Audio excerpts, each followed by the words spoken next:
L'actualité nous rappelle régulièrement que des résidents subissent des intoxications graves, ou décèdent, lors d'incendies dans des immeubles anciens, très majoritaires dans le parc immobilier français.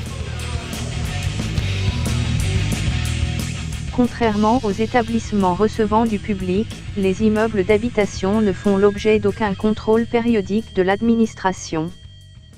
Au moment où ces images sont tournées par les sapeurs-pompiers, les résidents de cet immeuble sont toujours à l'intérieur. Les pompiers sont à pied d'œuvre, les flammes ont déjà ravagé plusieurs appartements. L'incendie s'est déclaré vers 19h. Les secours sont confrontés à un feu dans la cage d'escalier qui se propage du 1er au 4e étage. Sur cette photo des rescapés, au moins 5 personnes ont été tuées et plus d'une dizaine de blessés, dont 2 graves. Ils ont sauté par la fenêtre pour échapper aux flammes. La réglementation applicable aux immeubles anciens reste sommaire, les bâtiments étant réputés conformes aux textes applicables au moment de leur construction, si aucune transformation importante n'a été réalisée. L'arrêté du 5 février 2013, pris en application de la loi du 9 mars 2009 et du décret du 10 janvier 2011, traite principalement de l'obligation d'installer, dans chaque logement, un détecteur autonome avertisseur de fumée. Mais il contraint également les propriétaires à se préoccuper de l'isolement des locaux à risque, par rapport aux dégagements et circulations communes. Il précise par ailleurs la conduite à tenir par les résidents, en cas d'incendie dans un immeuble. Un feu de cage d'escalier, et qui a concerné un bâtiment de 6 étages. Le feu est parti du rez-de-chaussée, il s'est propagé à un appartement du 1er étage, à l'ensemble de la cage d'escalier.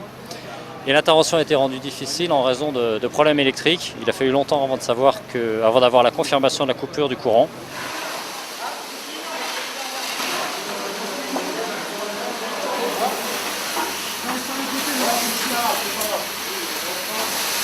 À notre arrivée, donc 2 personnes se manifestaient au 3e étage. Elles ont été sauvées au moyen d'une échelle à coulisses. Et une victime grave est à déplorer, c'était l'habitant du 1er étage qui a été brûlé assez gravement alors qu'il essayait lui-même d'éteindre l'incendie.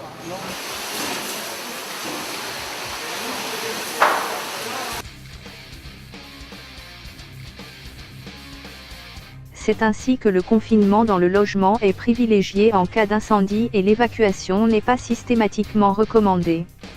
Il faut à tout prix éviter que des occupants ne s'engagent dans des circulations envahies par des fumées souvent très toxiques. L'efficacité de ces consignes impose toutefois que les logements soient, autant que possible, protégés de leur environnement, le temps au moins que les secours interviennent. En somme, il faut que le logement protège ses occupants.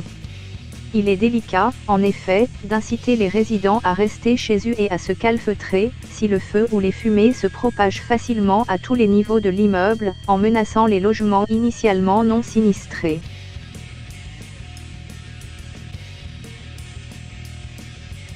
La promotion, au sein de la population, d'une meilleure culture du risque d'incendie s'impose. Il s'agit là d'un volet prioritaire de la prévention. Mais il est également important de sensibiliser les propriétaires, afin qu'ils mettent en œuvre des mesures souvent simples, mais surtout efficaces, permettant de limiter les conséquences d'un incendie au sein d'un immeuble. Il s'agit de mesures de protection passive visant la résistance et la réaction au feu des matériaux et éléments de construction.